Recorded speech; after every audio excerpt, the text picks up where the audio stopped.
Yeah, it has to be very specific though. Like if there's like a flowery descriptive passage, I'm just skipping it, like, or just totally skimming it for like in case there's any actual information I need to know. There are certain writers who just like go over, well, in my opinion, for an aphantasic, they go overboard on descriptive passages, and I just can't get into that. If you would like to support the efforts and research we are doing here on this podcast, make a donation using the Buy Me a Coffee link in the show notes, or go to buymeacoffee.com/Shane'sBrain. Thank you. Aphantasia is a condition characterized by an inability to visualize mental images in one's mind. If you have just discovered that you or someone you love has aphantasia, or if you're just fascinated by the subject in general and love learning more about it, you are in the right place. The Discovering Your Mind podcast delves into all aspects of the mind's eye, including aphantasia, hyperphantasia, and everything in between. Welcome to the Discovering Your Mind podcast, brought to you by shanesbraindomain.com. I am your host, Shane Williams, also known as Shane's Brain. And today we're talking with the one and only Stacy Fahrion, who I just met, and we're happy to have her on the show. Welcome, Stacy. Thank you. Happy to be here. Awesome. All right. Well, why don't we just start out with you telling us a little bit about yourself and what you do for a living and such? I live just outside of Denver, Colorado. I'm originally from Iowa. And let's see, I'm a composer and pianist. I kind of lately specialize in creating my own tuning, kind of very niche composing. And I also teach piano lessons, and sometimes I create YouTube tutorials on improvising at the piano as well. Okay, very cool. So how'd you end up in Denver? I was just tired of Iowa. So after I graduated, I had a master's in piano performance, which you might guess doesn't readily prepare you for life. And right. So I just decided I would go to Denver since I didn't have a job anyway. Very cool. Okay, what about other hobbies and interests? Anything else you like doing? Yeah, I've started, like many others, at the beginning of the pandemic. I started gardening, and I'm super bad at it, so I'm still learning. And let's see, I play chess online. That's another hobby I started around 2020. I'm still sort of weirded out that I'm not terrible at chess, which, being aphantasic, I think is definitely not ideal for being a great chess player. So what else do? I read a lot, like speculative fiction, and I love just researching about sort of sensory experiences and perception of both humans and non-human animals. So okay, that's interesting. So what I'd like from you now is just tell your story. Like, how did you find out about aphantasia, and how has it affected your life?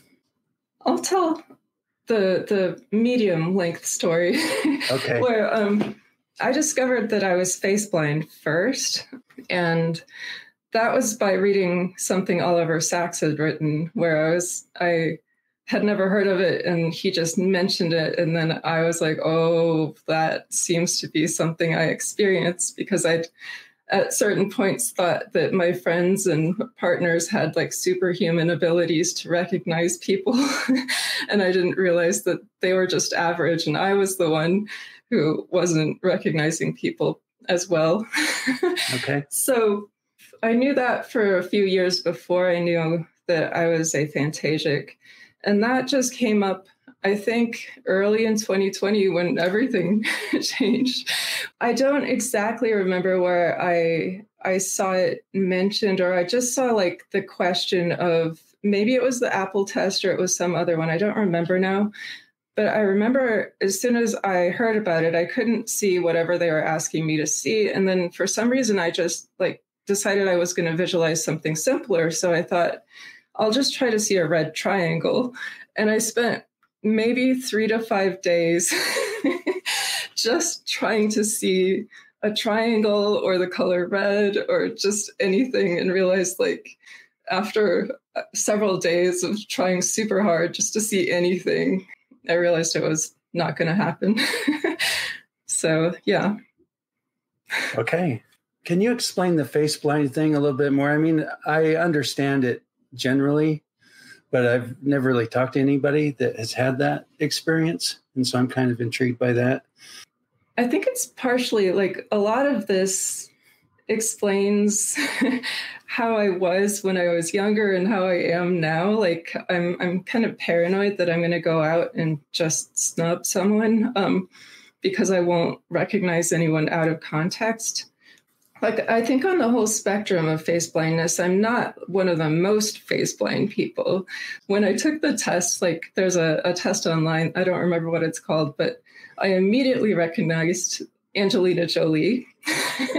But it's because I just always thought she was so striking and somehow my brain can remember her. So there are certain celebrities, I guess, that the other day I recognized Jane Goodall and my partner was sort of blown away, like, what just happened? So I'm not totally face blind, but I am definitely on the, like, not good at recognizing. And I'll start to question, like, when I'm out in public, like if I see someone who looks like someone I know, it's really handy if I have a friend I can ask, like, hey, is that who I think it is? And they'll be like, no, not at all. So yeah, I'll recognize people based on hairstyles a lot and context. But if you take, like, if they change their hair or like gain or lose a lot of weight or just anything, they'll just be a stranger to me and I wouldn't recognize them. Okay. So it's been, 4 years or so since you learned about aphantasia? Mm-hmm. Okay. So one of the things I'm kind of intrigued with is the words and the language. You know, all of us with aphantasia, we grow up with the words, imagine this, visualize this, picture this. So I want to talk about those phrases a little bit. So when you, both before and after, when you heard things like picture it in your mind, imagine it, visualize it, think of it, what did those things mean to you then, and what do they mean to you now? Wow, yeah. So, yeah, I always thought everyone else was just sort of conceptualizing like a beach. So I was like, okay, so there's sand and water, and this is very boring. So anytime anyone was asking, like in a guided visualization or something, to like visualize a beach, it does nothing for me really. But I didn't realize that other people are having like a vastly different experience where they actually are visualizing a specific beach even, and all of that. So yeah, all of that language has shifted. And I was even using the language like with my own piano students, like, okay, visualize how your hands look on the keyboard and visualize your music on the page. And I did not realize that I was completely incapable of doing that just because I didn't know what other people's experience was. So yeah, it's really tricky because, I mean, I learned about aphantasia 25 years ago. Wow. So I've known about it, you know, most of my adult life. But I still use the words and the phrases because that's all we have, right? Like that's what everybody says. And so it's just one of those things where you just have to realize that the internal experience you're having based on the word or the phrase is probably different than someone else's is experiencing. Yeah, I've learned to ask my students now, and I discovered that one of my piano students is aphantasic that way too. Yeah. Because now I don't just assume anymore that people's brains are the same as mine. Right. And that's one of the reasons I do the things I do, you know, with the podcast and the books and stuff. The more people that know about it, the better off everyone's going to be. Yeah. Because it really is kind of a barrier that once you take it down, like, okay, now we can communicate in a better way. There's so many teachers who are teaching and they have no idea that their students are not able to visualize or imagine the way that they do. And it's certainly frustrating for those of us with aphantasia to be in those settings. Yeah, I think about that a lot now, where I feel like I always had this vague feeling that something was wrong with me, but I didn't know what it was. And I just felt like there was something that was going wrong in my brain. And that there was something different, but never quite knew. And so I feel like now I've shifted to like sort of knowing almost exactly what it is, which is just different, where I'm like, okay, now I'm very aware of what it is and when I can be like, oh, this method is never going to work for me. Let's do something else, which is empowering. But also sometimes I wonder what it would be like just to go back to not knowing. Right. All right. So I know this can be hard to do, but if you can, describe your thoughts. What are your thoughts like? How do they manifest? I have also realized that I don't put a voice to my thoughts ever. I got very confused about the internal monologue thing, and I still am. I can think, which is what some people start asking me. Like when I tell them I don't have an inner voice, they're like, whoa, like, so you just don't think. But I think I use language, but it's just not voiced. I resonate with that. I think I'm the same way. There's a language, but it's not voiced. I never have anything audible. Uh-huh. All right. So in general, when you close your eyes, what do you see? Nothing. Yeah, it's just the backs of my eyeballs. Okay. Can you think of nothing if you want to? Like, I've heard you ask this question to other people, and I don't know how they're so sure in their answers. So I don't know how to answer this one. Like, I think I can. I think I frequently am thinking of nothing, but I don't know for certain. How do you catch yourself thinking of nothing? I understand what you mean. It is a little tricky. And, you know, a lot of people who are visual, they have like their tricks that they do to try to get there. But for me, it's almost like just a natural thing that happens. If I don't have anything on my mind, I can just go there. And it's not necessarily when I'm there that I realize it. Mm-hmm. It's as soon as I start thinking of something, I realize that I wasn't before. Right. Like, right. And so I think that it's kind of just a natural state for me. But again, it's kind of one of those things too, where the words kind of get in the way. Again, like, what is nothing? That's tricky, but that's the best way I can describe it. I think that resonates. Like, I think that might be the same for me, but I'm not sure. Okay. Yeah. Is it easy for you to stay in the present moment? Yeah, it's actually like to the degree that I think now that I know this about myself, I feel like the intensity of the present moment maybe is stronger for me just because like there's no mental way to escape it. Right, because other people talk about daydreaming or going somewhere else completely. But yeah, I think that's an interesting point you make, that there's kind of no escape from the present. And I know that a lot of people struggle with being present. I think that a lot of them want to be present. So would you say that's a plus or a minus? I think overall plus, but yeah, it does have that negative thing. Like if you're experiencing something even like slightly uncomfortable, it feels super intense. Maybe like that's intensified because you're like, oh, I can't escape this. But overall, I think it's a huge plus, actually. Do you struggle with performance anxiety? Yes. Yeah, I've been thinking how this relates to aphantasia and the methods that are taught to overcome performance anxiety.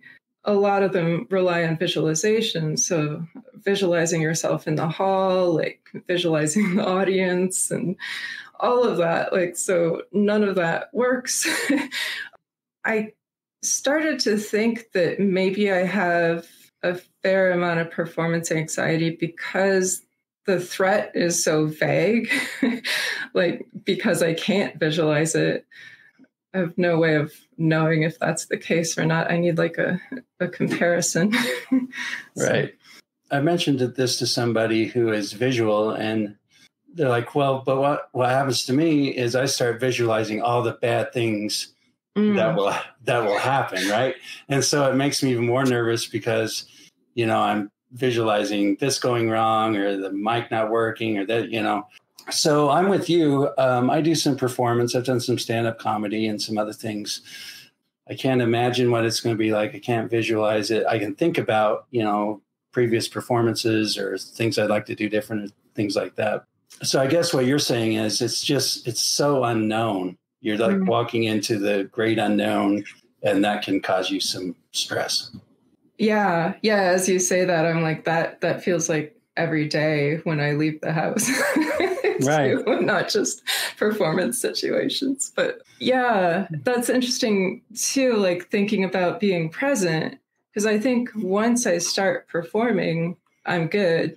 But it's all the lead up to it that is the unknown, scary part. And then probably the being present kind of takes over at a certain point. Okay.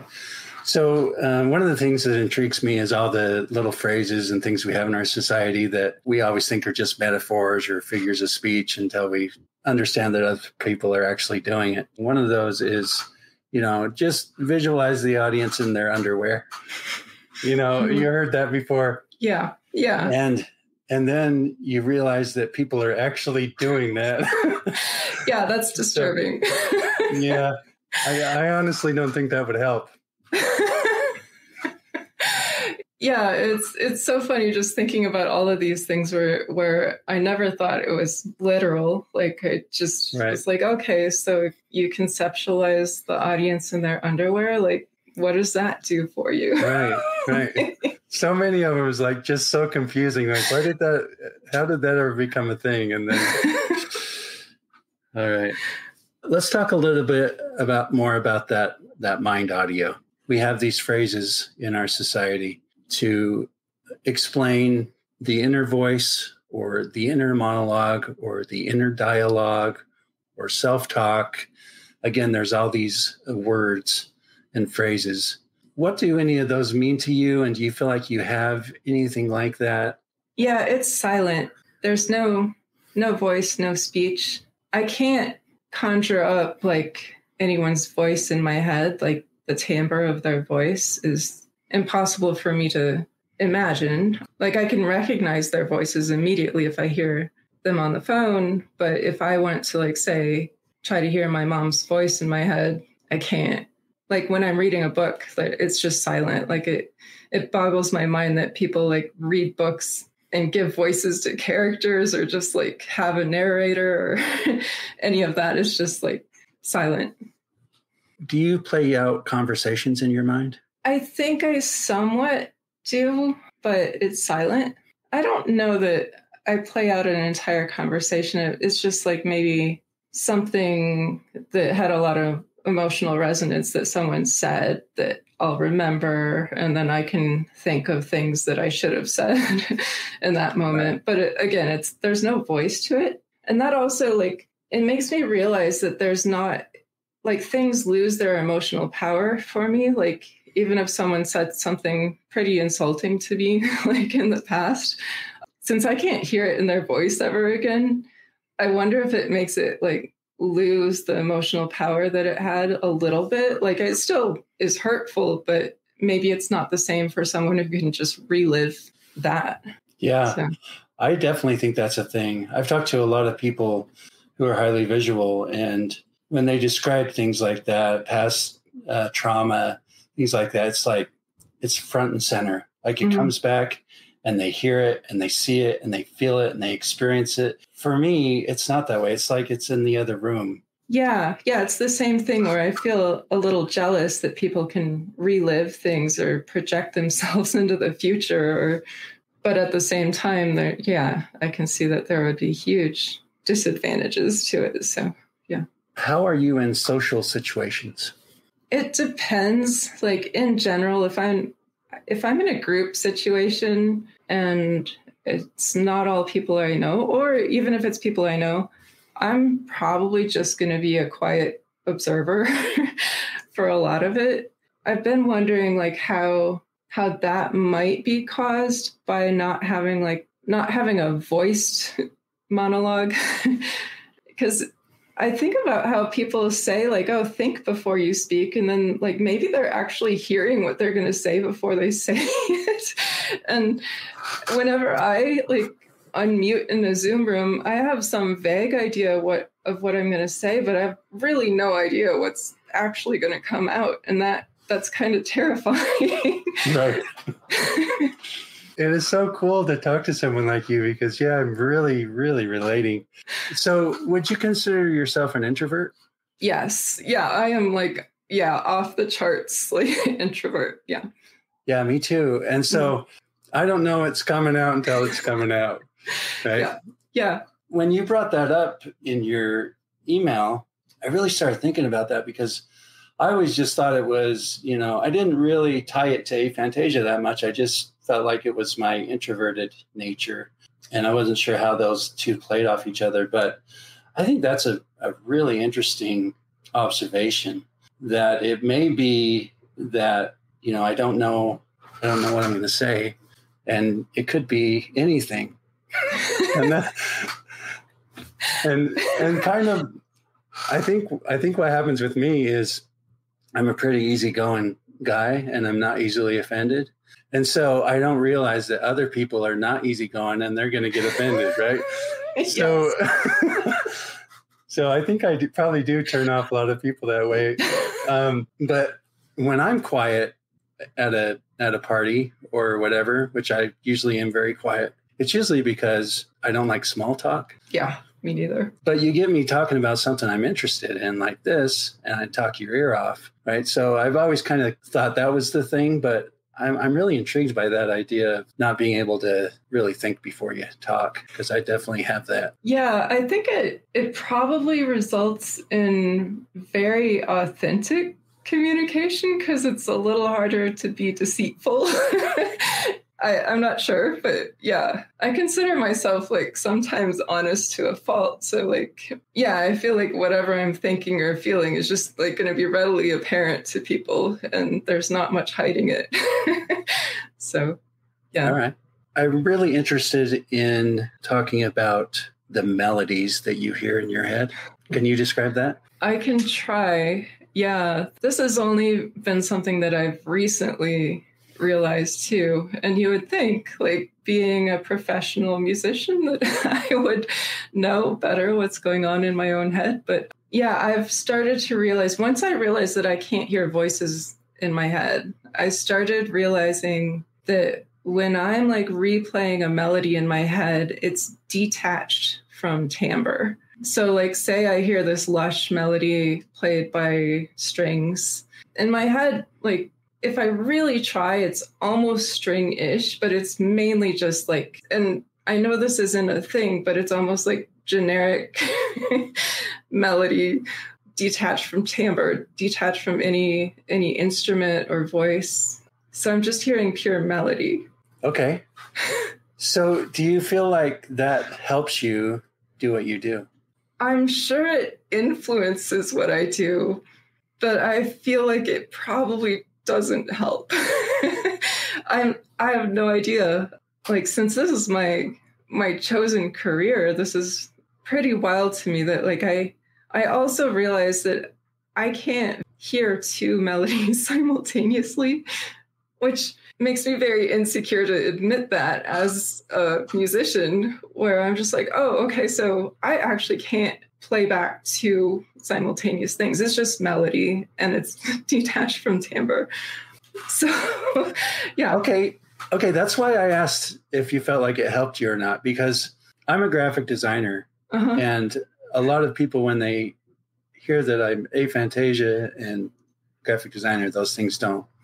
They're like, how does that work, right? And so for me, it's more based in reality than it is in my mind.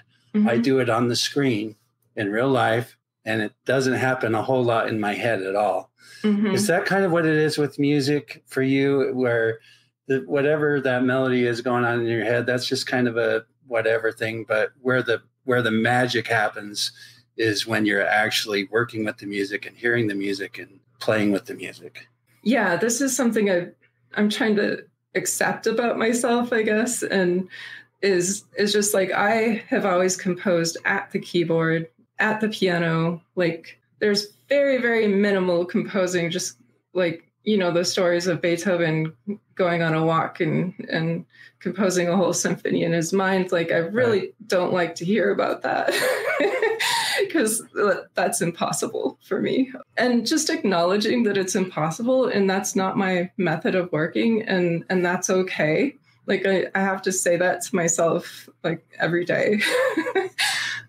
See, I love that you're different and that everybody is beautifully unique, and that even though you have, these differences that a lot of people have and probably a lot of musicians have, it doesn't stop you. It doesn't change anything. You're still creating beautiful work, and it's filling up your life with joy and happiness. Like, it doesn't need to be anyone else. It just has to be you. That's the beautiful part of it to me. Yeah, completely. Yeah, there's that side where I just want to be like, okay, I definitely have a unique voice here, I guess. And also there's still a large amount of insecurity, like even just talking about this and admitting this to other musicians feels scary, where I haven't admitted to other musicians that I can't hear two simultaneous melodies in my head. Like, of course I can play them. Like I can do all sorts of like weird thing. Like I do polyrhythms. I do I can execute them, but I just can't make them happen in my head. Well, I don't know for sure, but I think most musicians would probably admire you even more that you're able to do it without that help. I would hope so. Yeah. All right. How do you memorize music? That is a giant mystery. I think a lot about how, as aphantasics, we don't have this whole method of encoding that other people have. Like, so we're just missing an entire element that helps other people memorize like all sorts of things. So I think I have here's the thing. My music theory is probably even stronger. Like my analytical skills, like recognizing chords immediately, recognizing patterns in music, all of that super strong. So the analytical aspect helps me a lot. So like if I can just list off what the chord progression is in a piece, and then I can actually sort of feel. Well, this is a hard one too. I don't think feel is the wrong word. I don't know how to explain like the spatial awareness of what's going to happen in a piece. Like, but I think the kinesthetic sense for me is very strong as well. So I've got like those that are probably making up for the lack of visual. And I'm not like a super strong memorizer, but I can memorize these days if I'm forced to. I used to memorize a lot when I was in school, and I didn't think I had any problem doing it. So, does repetition help? Yeah, and this is something where I've changed my mindset on it, where there's a certain amount of repetition that helps, but to me, like encoding in a rich way where like actually understanding how the piece is written and the choices the composer made, that is what like really helps me remember the music for a long time. So if I remember the chord progression, like I'm never going to forget the piece. But if I've just memorized it by playing it over and over again, then I'm probably only going to remember it. Like it's only going to be in my muscle memory for maybe 3 months before it goes away. So I need to have like this very rich, like analytical memory. A dork parade, a dork parade. The people point and gawk. It's not a dork parade, you guys. It's just our family walk. The Sun is on Fire, a ragtag mob of hilarious poems, is available on shanesbraindomain.com and Amazon. All right, let's talk about the other senses real quick. See if you have any of these others. So I want you to think about being at a movie theater concession stand, and they hand you a big tub of freshly popped buttery popcorn. Can you smell it in your mind? No. Can you taste it in your mind? No. What about touch? Can you feel the sensation of touch in your mind? I don't think so. All right. I'm right there with you. Yeah, thank you. All right. Okay, let's talk about reading a little bit. When you read a novel, what's happening in your mind?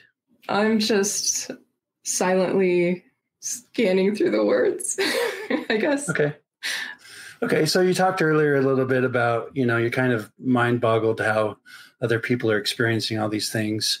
Again, that's one of those things with my wife. When we first discovered this, we kind of understood now, okay, this is why she loves to read. And this is why I don't really love to read, right? Because for her, she's experiencing it all around her. She describes it's all around me. I can see everybody in fine detail. I can hear everybody. I can smell the smells, hear the sounds. And for me, it's words on a page, right? And so I've never really liked reading much, but you said you did like reading, right?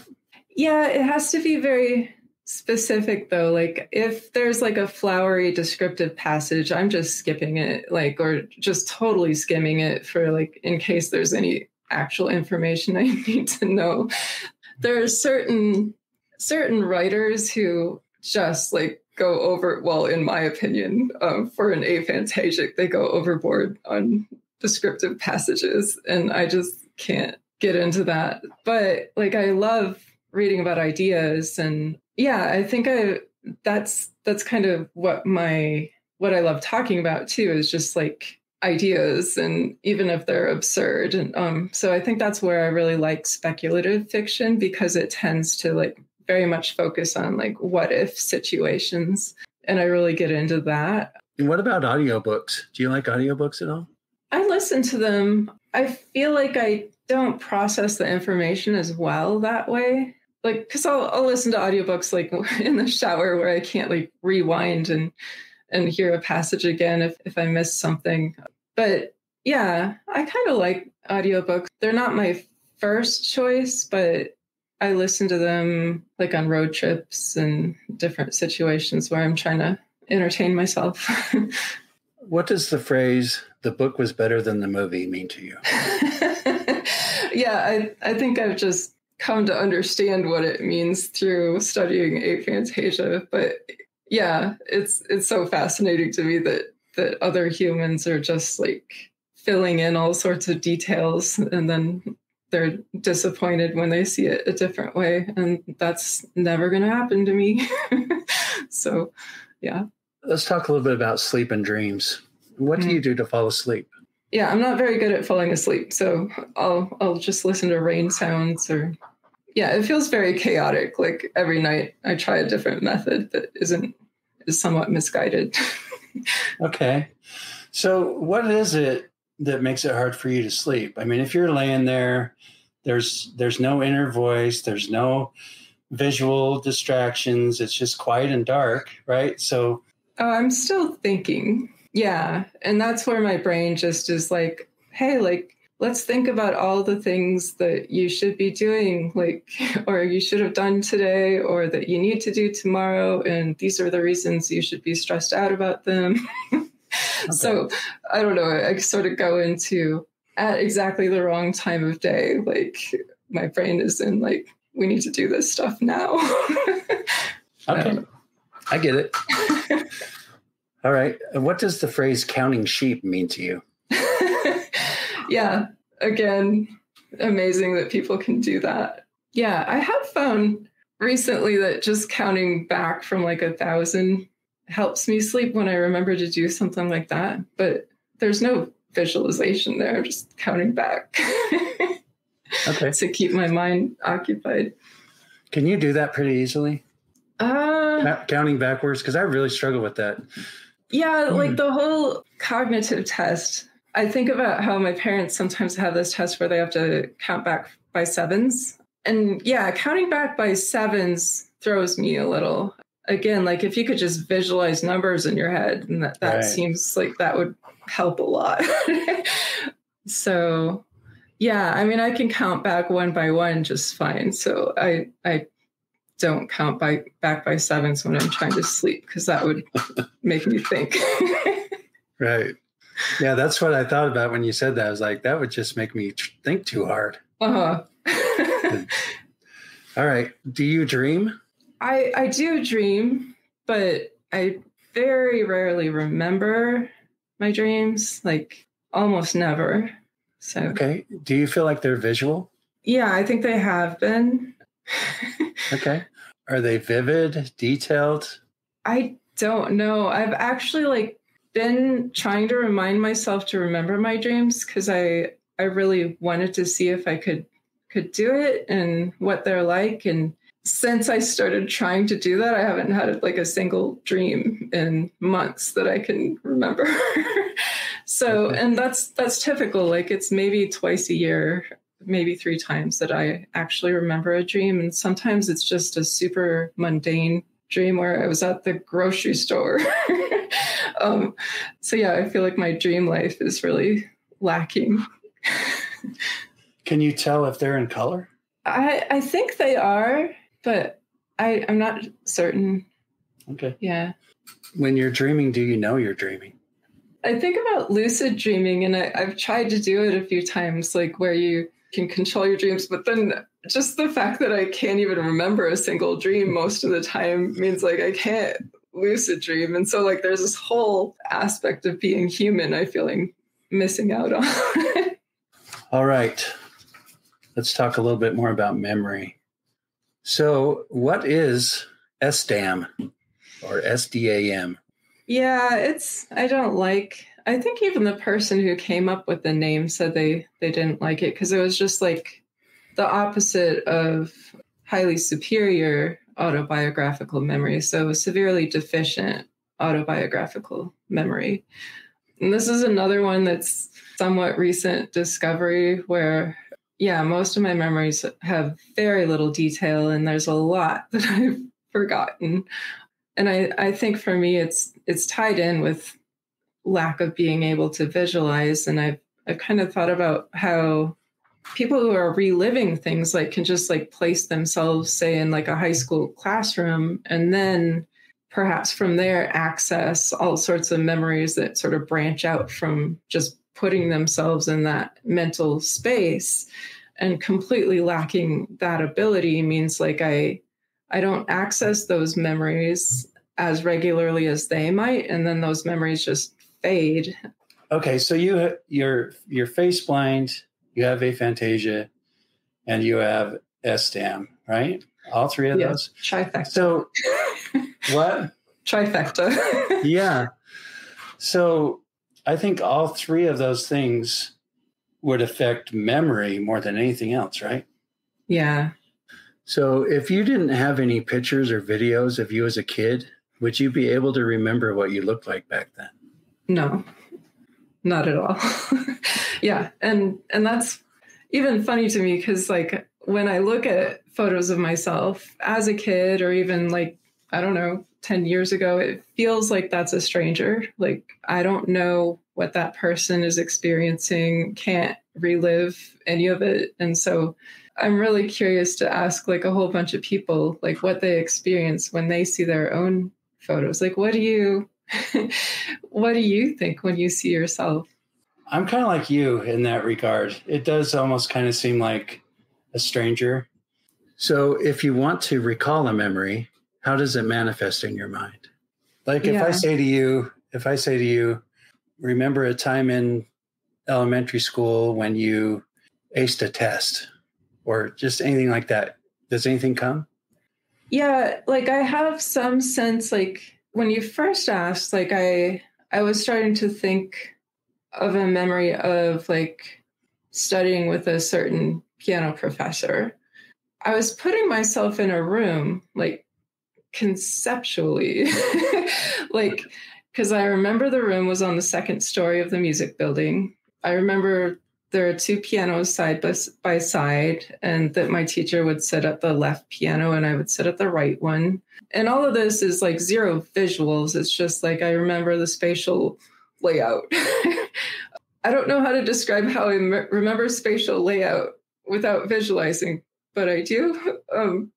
And then like I was remembering, like some things that were said, and that's about it. Like there's very little detail. I was just like in this room, 2 pianos, piano professor, me, like. So that particular memory sounds like you were able to remember fairly well.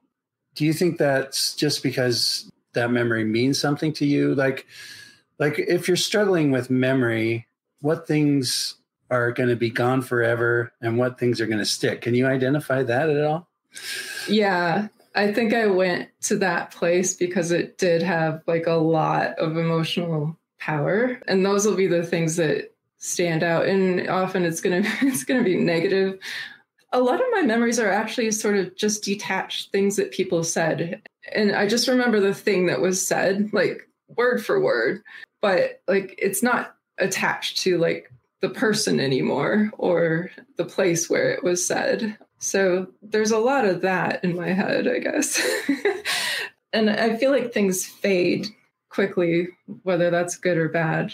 And so I'm at this point in my life, like I'm 50 now, which is mind-boggling to me in itself. But like I'm at this point in my life where I almost am starting to be like, oh, like encode this moment, like almost like panicky, like, oh, I wouldn't remember this. Like, how can I like force my brain to remember this moment? So does that work for you if you try harder? Not typically, no. When you're having the memories, can you tell if they're happening in first person or third person? I think it's maybe sometimes one or the other. And sometimes is it possible, like, I'm not even there? Like not first person, but I don't know. Right. No, I am enjoying talking to you because I'm the same way. Like, I don't have answers to the questions. It's like, I don't know. So much of it is just a giant mystery that, okay, I'm going to think about that and figure it out. And then I think about it and I can't figure it out. And so it feels like you're having a lot of those same experiences. And I'm just really relating to you, and you're helping me, I think, figure myself out a little bit more because I'm having a lot of the same struggles and a lot of the same questions. Oh, good. That's so nice to hear, too, because, yeah, I mean, I think I said it before where I'm just perplexed at how some people are very clear about what's going on in their own minds and like very quickly can answer these questions. And I'm just like, I don't know if I'll ever know the answer to some of these. So. Right. And I just wanted you to know I'm right there with you. I'm the same way. And that's one of the things, too, that always boggles my mind. And that's how I know that they're having such a different experience, because they know the answers. For me, it's just like this vague, nothing thought that's kind of floating out in nowhere. And I don't know how to describe that, right? Yeah. So you mentioned that your memories don't feel like you're reliving them. Yeah. So do you ever experience any emotion attached to your memories? I do, but it's whatever I'm feeling in this moment, which is going to be less intense than whatever it was when whatever happened. So, and I felt so insecure about this when I realized like other people are reliving things and reliving emotions. And then I realized like, this is not something I'm actually doing or even probably not even capable of. I feel like I'm hyper empathetic in the moment. But if someone asks me like, what did you feel in this moment in the past? Or what do you think this would feel like in this moment in the future? I'm just like, well, I guess like it might feel bad, but I just like, I can't feel it. Like I can feel all sorts of things in the moment. Like if they ask how I'm feeling right now, I can answer that. But if they're like, how do you think you will feel in this hypothetical situation in the future? I'm like, how should I know? Like, right. Yeah. Okay. Do you feel like your memories are accurate? Actually, yes. This is where I think not visualizing is advantageous, because sometimes maybe when people can visualize, they're filling in, in the moment, they're filling in details that may not be the same as what they were in the past. And since I just completely can't do that, then I feel like when I do remember things, like when I have encoded the information, like for whatever reason, like that memory is going to be fairly accurate. All right. How would you describe how your mind stores information? Giant mystery. Yeah. Yeah, there are so many moments where now that my partner knows like I'm aphantasic and face blind and all of this, where like I'll do something and he'll just be staring at me for a while, like how, like knowing what I know about you, like how did you just do that thing? And right. I'll just be like, I don't know, like, and sometimes I almost like take it a little personally because I'm like, are you questioning like whether or not I'm aphantasic? Because I most definitely am. Like, why would I make that up? Right. But like, yeah, I can remember things and I can have like a spatial awareness of things. And sometimes my brain just like does things that seem like I shouldn't be able to do. Yeah, I can relate. Again, a lot of people ask me that. Well, how do you do that? I don't know. I have no idea, but I do. It works somehow. So do you associate your mind with an area or a space? The only association is that my brain is my mind and that's in my head. Is that the right answer? Okay. They're all right answers. Well, it makes me think about how I've been trying to like not feel like my mind is just isolated to my head and feel like your whole body, your whole presence is mind, like that whole thing that you can feel things in different areas of your body. And it's not like you have this detached source of feelings right here. Like, I feel like that's almost something that's been taught to me is like, oh, your thoughts come from your head. And I just accepted it. Like, okay, so my thoughts come from my head. Right. Okay. I appreciate that. I like that. All right. What does the phrase search your mind mean to you? If I'm trying to think of something, I don't know what I'm doing. Yet again. Yeah. Do you know what you're doing? No. Okay. It either comes or it doesn't come. That's the extent of it. Like I've been on stage doing stand-up comedy before where my mind has just gone blank and that's it. It's gone. And I'm standing there like I have no resources. Like, yeah. What do I do other than just make fun of it? Right. Like, so yeah, I can't do it. We've talked a little bit already about how having aphantasia affects your music and your career in that way.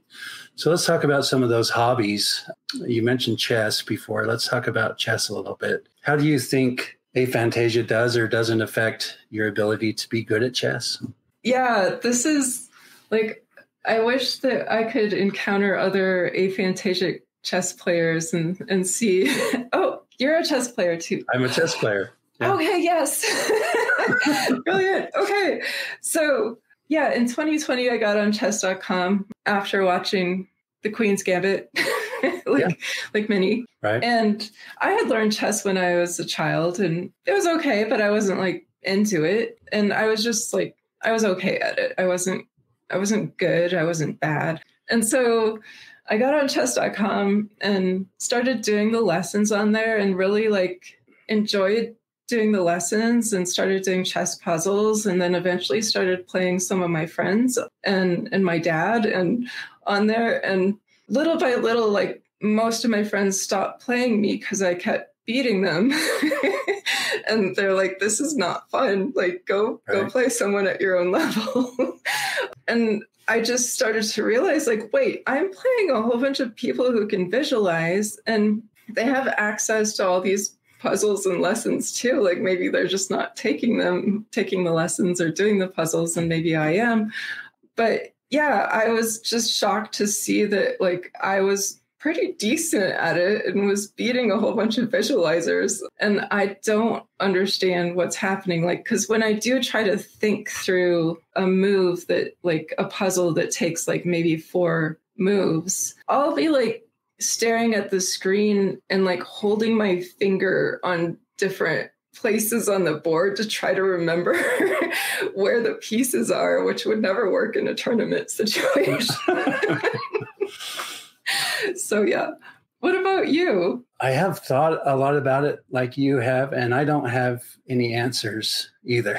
I did ask a buddy of mine because we had both watched The Queen's Gambit, with her like this total visualization thing is happening, right? And so he was visual. So I asked him, and he said, I can't keep track of it. It's like I can visualize it, but I can't keep track of the moves. It's like it's too fleeting. It doesn't stay. It doesn't stick. Going beyond and doing all the moves and remembering all that is like I can't do it. So it's going to go back to, person to person. Everybody's different.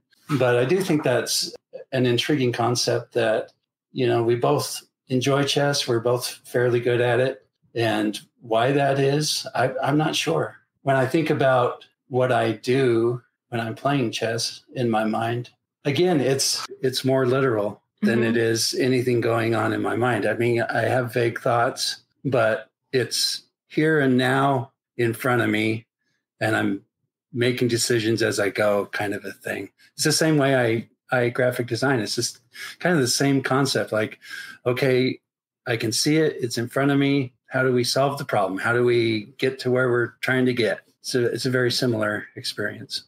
So if right now you were to think of like moving your knight, because I just realized like I can just think, okay, my knight is going to move like this, but it's like a spatial awareness. Like there's no visual aspect happening. Or say you're going to move your king's pawn forward. I'm just like in my mind, I'm like, okay, bump, bump.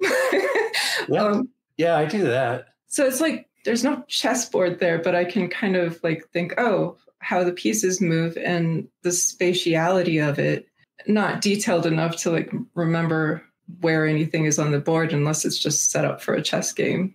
Yeah, but I agree. Like I can sit here and think right now about how each piece moves on the board. Yeah, it's not visual, but other than that, everything else is there, which I know is weird. But yeah, it feels like to me there's there's a spatial sense that's very accessible, whereas like the visual sense is like a little black hole. So right. Yeah, there are certain things that just feel like they're walls. Okay, never be able to do that. But like, yeah, I think about like math too, where like if I'm counting the number 3, I'm kind of just like tapping 3 times sometimes, or just like, okay, 3, da, da, da. And right. So there's like a sort of made up for the lack of visuals with sort of a spatial or even almost like a feeling sense for things. It's not a feeling sense, it's a spatial sense, I think. So what about school? Did you do well in school or did you struggle in school? Both. Like I got great grades, which doesn't mean that I learned everything, which is the nature of education. But right. But yeah, I knew how to get the grades. I knew how to study for tests. Like I think a lot of times, like when I was learning vocabulary words, I just wrote them out over and over again. And so again, it was like the physical act of writing these words out was how I encoded them.